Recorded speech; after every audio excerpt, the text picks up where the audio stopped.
Light intensity, carbon dioxide concentration, temperature, and chlorophyll levels all affect the rate of photosynthesis. These are all known as the factors that affect photosynthesis.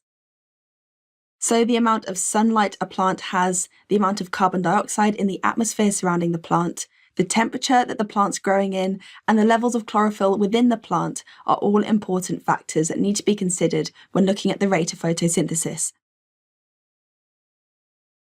Any of these factors can limit photosynthesis.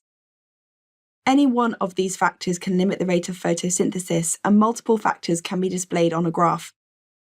For example, this graph shows light intensity and the rate of photosynthesis in two different temperature conditions. You can see that as the line increases, it eventually flattens even though light intensity is still increasing, showing that it's limited by a factor other than light. In this example, the rate of photosynthesis is limited by low temperature. On this line, something else is limiting the rate of photosynthesis, as it's at the optimum temperature and the highest light intensity. The limiting factor for the red line is carbon dioxide concentration or chlorophyll levels.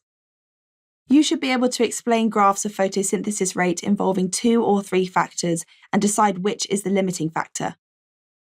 What other graphs might we come across? This graph shows the rate of photosynthesis under different conditions. Explain what the limiting factor is for the red dotted line. So for step 1, identify the command word to interpret how to answer the question. In this case, it's the word explain. This command word means to give an answer with reasons. So how do we go about tackling this question then? Step 2. Look at the graph to determine which factors it shows affecting the rate of photosynthesis. So by looking at this graph, we can see that light intensity, carbon dioxide levels, and temperature are all varying on this graph. So this question is essentially asking you, what factor is it that's restricting the middle dashed line from being as high as the solid blue line?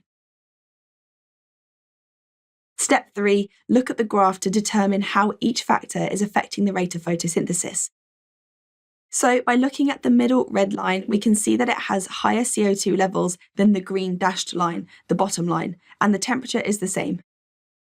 If we look at the blue line at the top that's showing a higher rate of photosynthesis, we see that it's at a higher temperature of 30 degrees C compared to the 20 degrees C at the end of the red dashed line.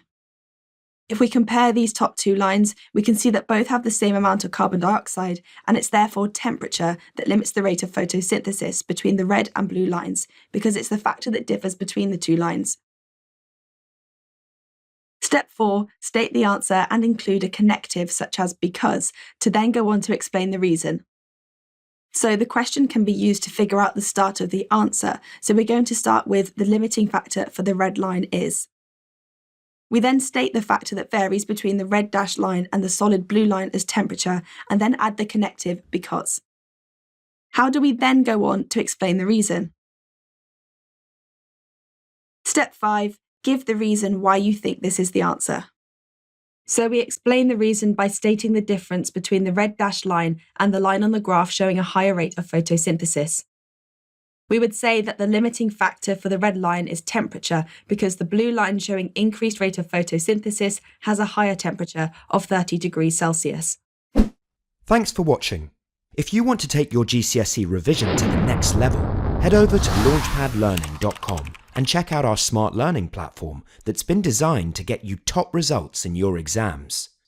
We cover your whole specification and make revision fun with interactive quizzes, easy-to-follow videos, and more. You'll be kept motivated by your own AI tutor who's here to support you every step of the way. To check it out for yourself, click here. Or click here to keep watching a selection of the videos from our full GCSE Biology course. See you there!